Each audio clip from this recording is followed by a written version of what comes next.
자, 지금 코인 시장의 상황이 정말 심각합니다. 단순히 모두 다 알고 있는 관세 리스크, 전쟁 이슈, 시장의 불확실성, 이런 단순한 이슈들 때문만이 절대 아닙니다. 지금 시장 최악의 경우에는 50K까지 큰 폭락이 나와줄 수 있는 상황입니다. 그래서 제가 급하게 영상을 찍고 있는 건데요. 오늘은 시장 전체적으로 왜 하락이 나와줄 수밖에 없는지, 그리고 가장 중요한 지금 우리가 이 하락장 속에서 어떻게 대처해야 할지까지 영상에서 모두 다 담았기 때문에 끝까지 보시고 좋은 정보들 꼭 가져가셨으면 좋겠습니다. 반갑습니다. 김선우입니다. 자, 바로 본론 들어가겠습니다. 코인 시장 왜 전체적으로 하락이 나와줄 수밖에 없었는지부터 시작할게요. 보시면 알겠지만 최근 비트코인이나 이더리움을 비트마인이나 스트레치즈 같은 기관들이 대규모 매집을 하면서 나름 가격 상승과 반등의 흐름을 보여주고 있었는데요. 하지만 여기서 문제가 있었습니다. 기관들이 바로 그동안에 DAT 구조로 매수와 매집을 하고 있었다는 거예요. DAT에 대해서 간단하게 설명해 드리면 디지털 트레저리, 비트코인이나 이더리움 같은 디지털 자산을 회사의 자금 공구처럼 들고 가는 구조인데요. 많은 홀더분들 같은 경우에는 기관과 고래들이 이렇게 DAT 구조를 통해서 비트코인을 매수와 매집을 하고 있기 때문에 조만간에 그 가격 상승과 반등이 나와줄 거다 라고 기대를 하셨을 거예요. 근데 이제 문제가 뭐냐? 문제는 기관들이 그동안에 비트코인을 자신의 돈, 현금으로 직접 매수하고 있던 게 아니라는 건데요. 바로 기업의 주식을 대가로 부채를 일으키고 출에 발행하면서 레버리지까지 써가면서 무리하게 매수와 매집을 해왔다는 겁니다. 보시는 것처럼 시장 상황이 괜찮았을 때는 이렇게 비트코인의 가격에 따라 기업의 주가까지 가격 상승이 나와주면서 전혀 문제가 없던 구조였었습니다. 하지만 문제는 이번처럼 시장의 악재와 함께 코인의 가격이 떨어졌을 때입니다. 이때는 코인의 가격만 떨어지는 게 아니라 이 기업의 주가까지 같이 떨어지게 되는 거예요.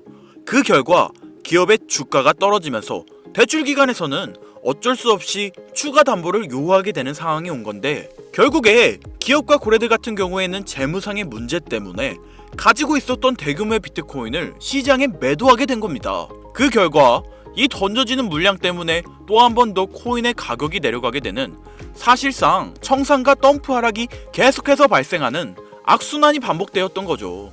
전형적인 연쇄 파산, 연쇄 청산의 구조가 만들어지고 있다는 겁니다. 즉, 지금 나와주고 있는 이 시장 전체적인 하락은 그냥 단순한 시장 자체의 악재 때문에 개인 투자자들이 겁을 먹고 패닉셀이 나와서 만들어지는 하락이 아니고, 그동안의 기관과 고래들의 무리한 DAT 포지션 매수와 매집 때문에 나와줄 수밖에 없는 하락이라는 거예요. 현재 비트코인에 투자하고 있는 VC들의 트랜잭션과 포트폴리오만 보셔도 알겠지만 IDG 캐피탈, SBI 홀딩스, 블랙록, 소프트뱅크, 판테라 캐피탈까지 많은 기업들에게 투자를 받았었습니다. 그동안에 이렇게 많은 기업들에게 투자를 받으면서 큰 가격 상승이 나와줬습니다. 그리고 최근에도 이 바닥 구간에서부터 10%가 넘는 가격 상승이 나와줬는데요. 하지만 문제는 기업과 고래들 같은 경우에는 이 상승분에 대한 차익 실현과 함께 지금 시장의 리스크 회피를 위한 이 덤프 물량들을 매도하면서 지금의 가격 하락이 나와줄 수밖에 없었다는 거죠. 그래서 이제 홀더분들 같은 경우에는 이 시장의 악재와 함께 계속된 가격 하락 추세가 나와주고 있기 때문에 이제 어떻게 대처하고 대응을 하셔야 할지 많은 걱정과 고민들을 하고 계실 텐데요. 결론부터 말해드리면 지금 기업과 고래들의 이 덤프 물량이 더 남아있기 때문에 당장의 가격 하락과 조정이 더 나아질 수밖에 없어요. 하지만 진짜 중요한 거는 조만간에 한 번은 큰 가격 상승과 반등이 나아질 수밖에 없는 중요한 재단의 일정과 온체인 데이터가 있다는 거예요. 그동안에는 이 덤프 물량들이 매도가 되면서 가격 하락이 나아질 수밖에 없었지만 이제 이 물량들이 어느 정도가 매도가 되면서 매도 압력 감소와 함께 아직까지 매도가 되지 않은 대규모의 비트코인이 또 한 번 더 거래소 지갑으로 트랜스퍼 이동하고 있기 때문인데요. 이렇게 말해드리면 질문들 주시는데 지금 시장에 매도 가능한 물량이 많아지기 때문에 오히려 더 큰 가격 하락이 나와주는 악재 요소가 아닌가요? 라고요. 꼭 그렇지만은 않습니다. 왜냐하면 결국에 기업과 고래들 같은 경우에도 그동안의 이 DAT 구조를 통해서 무리하게 매집했던 물량들을 매도하기 위해서라도, 또 연쇄 파산, 연쇄 청산에 대한 리스크를 회피하기 위해서라도 반드시 한 번은 큰 가격 상승과 반등을 만들어줄 수밖에 없다 라고 말해드리고 있는 거예요. 예시로 큰 논란이 됐던 건데, 그동안의 리플제 등과 코인 시장에서는 재단이 기업들에게 더 많은 투자를 받기 위해서 락업 해제 일정을 협업 기관들에게 공개를 하고 이 일정 전마다 가격을 상승시키고 고점에서 매도할 수 있게 하면서 협업 기관들은 수익을 보고 재단은 더 많은 투자를 받을 수 있었습니다. 여기서 중요한 거는 가격을 상승시키기 위해서 허위 사실이나 오해 소지, 즉 가격 상승 기대감을 일으킬 수 있는 호재를 발표하면서 인위적으로 가격을 펌핑시킨 뒤에 가격이 상승하면 개인 투자자들에게 물량을 몽땅 팔아치우면서 많은 수익을 받았다는 거예요. 물론 비트코인 같은 경우에는 락업 해제 일정은 없지만 그동안에 이것과 비슷하게 이 물량이 옮겨지고 난 뒤에 큰 가격 상승이 나와졌었는데 결국에 기업과 고래들 같은 경우에는 이 고점에서 덤프 물량들을 매도하면서 수익을 보고 가격이 떨어졌을 때는 더 많은 양의 비트코인을 매집하고 있었다는 거죠. 결국 이번에도 기업과 고래들 같은 경우에는 지금의 덤프 물량들이 다 매도가 되고 나면 아직까지 매도가 되지 않은 이 대규모의 비트코인 물량들을 또 한 번 더 매도하기 위해서라도 대규모의 비트코인 매수 매집과 함께 큰 가격 상승과 반등을 만들어줄 텐데요. 저는 그 타이밍이 이번 신임 연준의장 케빈 오시의 취임날인 5월 15일 이후로 보고 있습니다. 아마 그 전까지는 시장의 긍정적인 상승 모멘텀을 기대하긴 어려울 거예요. 하지만 위기 속엔 기회가 존재하는 법, 어쩌면 이번 기회를 통해 암호화폐의 가치가 완전히 재편될 수도 있다고 생각합니다. 지금부터가 이번 영상의 핵심인데 저는 이번 하락장을 이용해 트럼프가 국가의 장부를 통째로 갈아엎는 국가 단위의 구조조정을 진행할 것이라 판단했거든요. 여러분들도 이미 보셨을 겁니다. 트럼프 행정부가 델타포스를 투입해 베네수엘라 마두로 정권을 전격 체포하는 것도 모자라서 동시에 뜬금없이 덴마크의 그린란드 매입을 다시 강요하고 있다는 뉴스 보셨을 겁니다.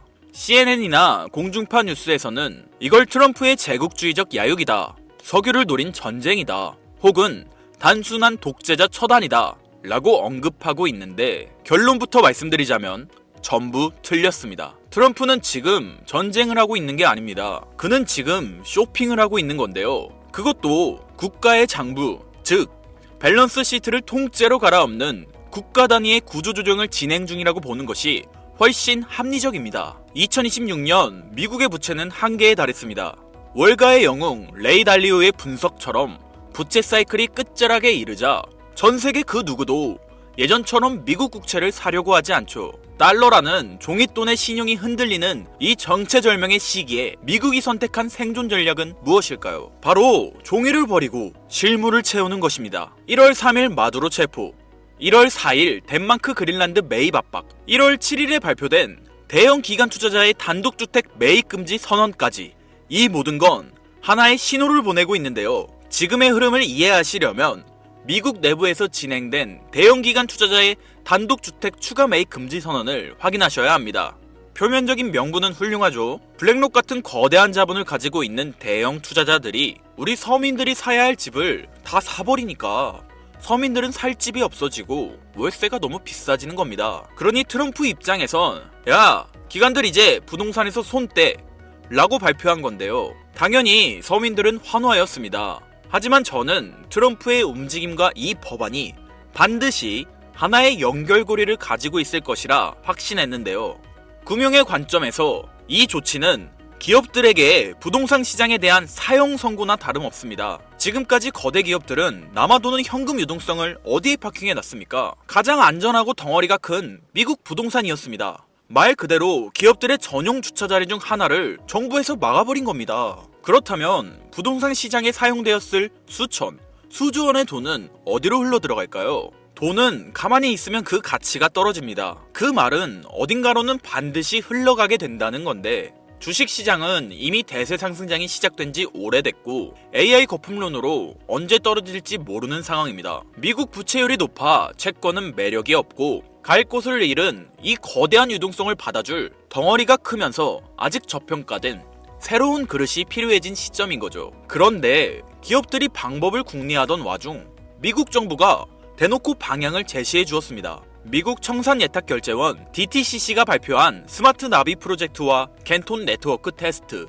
이게 전문용어라 어렵게 느껴지시겠지만 쉽게 말해서 주식이나 부동산 같은 실물 자산을 코인으로 만들어서 기관들끼리 24시간 거래할 수 있게 만든 기업 전용 네트워크 RWA가 되겠습니다. 트럼프는 한쪽에서는 행정명령으로 구시대의 자산인 실물 부동산 매입을 막아버리고 다른 한쪽에서는 법안을 통해 신시대의 자산인 디지털 자산 시장에 문을 열어주고 있는 겁니다. 자, 그렇다면 여기서 의문이 드실 겁니다.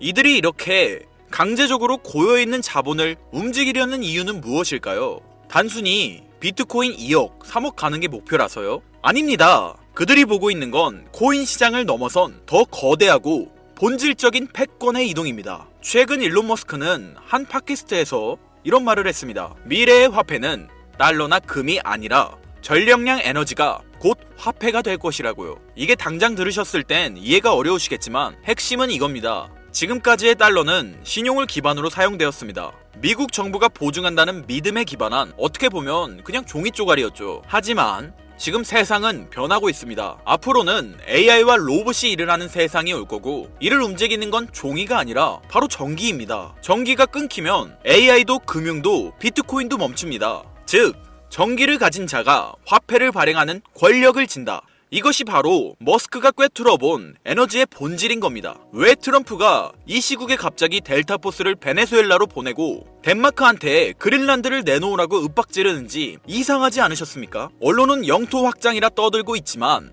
머스크 관점에서 보면 이건 초대형 배터리를 확보하기 위한 전략적 움직임인 겁니다. 베네수엘라의 끈적한 중진류는 AI를 돌릴 발전 연료이고 그린란드의 만년설은 불타오르는 데이터 센터를 식혀줄 천연 냉각수인 겁니다. 결국 미국은 지금 달러라는 종이 쪼가리 패권이 저물어가는 것을 인정하고 에너지와 비트코인이라는 새로운 패권으로 갈아타기 위해 국가의 체질을 새롭게 뜯어고치고 있는 거죠. 머스크는 방향을 가리켰고 트럼프는 이미 움직이고 있습니다. 그리고 여기서 제가 앞서 강조했던 DTCC와 캔톤 네트워크가 중요한 건데요. 기관들은 썬팅 짓게 된 자신들만의 프라이빗 체인을 원합니다. 상식적으로 생각해 보십시오. 블랙록이나 JP모건 같은 월가 하이에나들이 자금 흐름을 누구나 지갑 주소만 알면 실시간으로 다 들여다볼 수 있는 퍼블릭 블록체인 위에서 굴리고 싶어 할까요? 자신들의 포지션이 노출되면 경쟁사에게 공격당하거나 선행매매를 당할 수 있는데 미쳤다고 그 길을 주력으로 쓰겠습니까? 그들은 철저하게 프라이버시가 보장되고 신원이 인증된 기관끼리만 거래할 수 있는 네트워크가 필요합니다. 그런데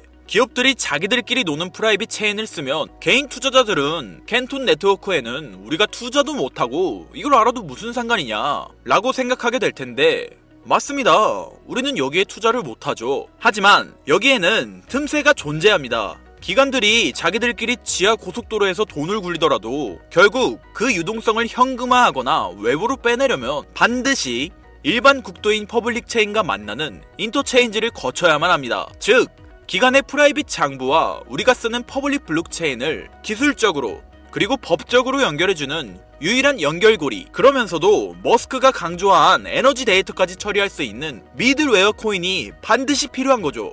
이건 가능성의 이야기를 하는 게 아니에요. 반드시 이루어질 절차 중 하나입니다. 기관들의 비밀 문서와 머스크의 발언을 종합했을 때 이 히든 코인은 반드시 다음 3가지 조건을 충족해야만 할 것입니다. 첫 번째 조건, 기관들의 자금은 캔톤 네트워크라는 자기들만의 지하 벙커에 숨어 있습니다. 기관들이 캔톤 네트워크 지하에서 굴리던 자산을 밖으로 빼낼 때 빠르고 거대한 물량을 순식간에 소화시킬 수 있어야 하죠. 즉, 여러분이 찾아야 할 코인은 이더리움 계열의 느려터진 구형 모델이 아니라 기관들의 고속 거래를 감당할 수 있는 새로운 인프라 안에 숨어 있을 확률이 매우 높습니다. 두 번째 조건, 머스크의 영수증이어야 합니다. 이게 진짜 핵심인데요. 일론 머스크는 앞으로의 화폐는 전력이라고 말했습니다. 발전소에서 생산된 전력, 데이터 센터의 컴퓨팅 파워, 이 무형의 에너지를 실시간으로 블록체인에 기록하고 토큰으로 바꿔주는 기술. 전문 용어로 DP인이라 불리는 탈중앙화 물리 인프라가 결합되어야 하죠. 단순히 금융만 연결하는 게 아니라 에너지 데이터를 처리할 수 있는 오라클 기능이 탑재되어 있어야 하는 겁니다. 세 번째 조건, 규제 준수 딱지가 붙어 있는가입니다. 익명성 뒤에 숨어서 자금 세탁이나 하는 코인들은 기관들이 사용할 수 없습니다. 반대로 디지털 신원 인증 기능이 내장되어 있어서 이 돈은 불법 자금이 아니라 삼성전자가 보낸 돈입니다 라고 꼬리표를 붙여줄 수 있는 화이트리스트 코인. 기관들은 오직 이런 코인만 파트너로 인정할 텐데요. 이 3가지를 충족시키는 코인은 단 하나입니다. 여기서 이제 네가 생각하는 그 종목이 뭔데? 라고 답답해 하실 분들이 있으실 거예요. 제가 여러분께 종목을 딱 정해드리면 속이 시원하시겠죠? 하지만 저는 종목을 찝어주는 리딩방을 운영하려는 게 아닙니다. 저는 여러분께 고기를 잡을 수 있는 그물을 만들어 드릴 건데요. 이 그물에 걸리는 코인이 있다면 그게 바로 2026년 전 세계에서 가장 주목받는 히든 코인이 될 것입니다. 그리고 그 히든 코인을 저는 영상에서 공개할 생각입니다. 솔직히 남들에게 공유해드리는 게 아깝습니다. 저 또한 전업 트레이더이기 때문에 한 달, 두 달을 밤을 새워가며 분석한 이 종목을 그냥 공개한다는 게 솔직한 마음으로 아깝다는 심정이 드는 게 사실입니다. 화면에 보이는 번호 제 개인 번호입니다. 아까운 건 아까운 거고 제 영상을 끝까지 시청해주신 것에 대한 고마움을 저는 알고 있기 때문에 아쉬운 마음을 뒤로하고 구독자님들에게 공유하기로 마음먹었습니다. 자료라고 문자 보내주세요. 혹시 화면이 잘 안 보이신 분들은 댓글에 있는 링크를 통해 연락처를 남겨주시면 제가 해당 자료를 공유해드리도록 하겠습니다. 전해드릴 내용은 여기까지이고요. 영상 재미있게 보신 분들은 구독과 좋아요 한 번씩 꾹꾹 눌러주시고 다음에 더 좋은 영상으로 찾아오겠습니다. 감사합니다. 김선우였습니다.